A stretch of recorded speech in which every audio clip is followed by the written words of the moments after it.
Today we're going to be talking about a special way to prime miniatures. My favorite way, in fact. We're going to be talking about Zenithal Priming. A Zenithal Prime basically helps map our highlights and shadows on a miniature by simulating a light source up above, such as the sun. By using this method, all of the shadows from below are preserved and the surfaces of the miniature that are exposed to the simulated light up above are highlighted. It's a real quick and easy method to add some details to our miniatures right at the start. This technique works extremely well with transparent paints such as Citadel's contrast paints or Army Painter's speed paints. But most miniature paints are at least somewhat transparent and not fully opaque. This means that some of the Zenithal Prime will show through. Let's just jump right into the tutorial. I'm going to do this in 3 quick steps, but I'm also going to explain how you can easily skip one of the steps. First, we're going to prime our miniature. I've been using a Vallejo gray primer in my airbrush, but this will also work with your favorite spray can primer as well. I like to make sure I get a nice even coat, and even my budget airbrush gets the job done. If I had a black primer instead of gray, I could actually combine the first and second steps into one, because step 2 is to paint it solid black. Again, if I had black primer, I would just start priming it black in the beginning.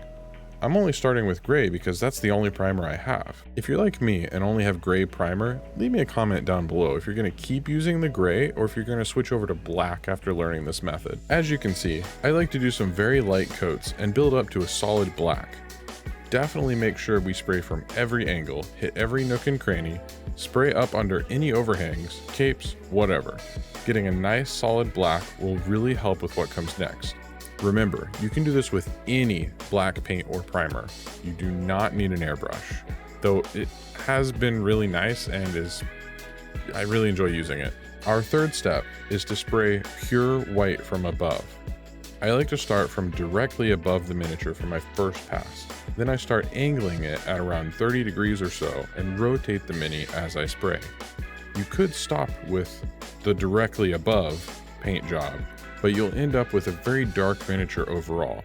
This could be the look you're going for, but in a lot of cases I think it would be too dark. By adding in the slight angle to my spray, I get a lot more highlighted areas, but still keep the undersides and recesses shaded with black, or at the very least a gray where they have mixed a little bit. This helps give a pretty smooth transition between the highlights and shadows as well. So as you can see here, a Zenithal Prime adds a lot of detail to your miniature. Even if you decide to use extremely opaque paints, you could take photos of your miniature from different angles to get references of where the lights and shadows will be. This will let you paint them in yourself using these accurate references and should help them look more realistic. Here's an example of a miniature that I painted using only a quick coat of Army Painter's speed paints over top of a Zenithal Prime. Speed paints are very transparent, but also very saturated. You get bright and vibrant colors where all of the highlights were, but dark and muted colors in the shadows. It helps the miniature stand out and look visually interesting.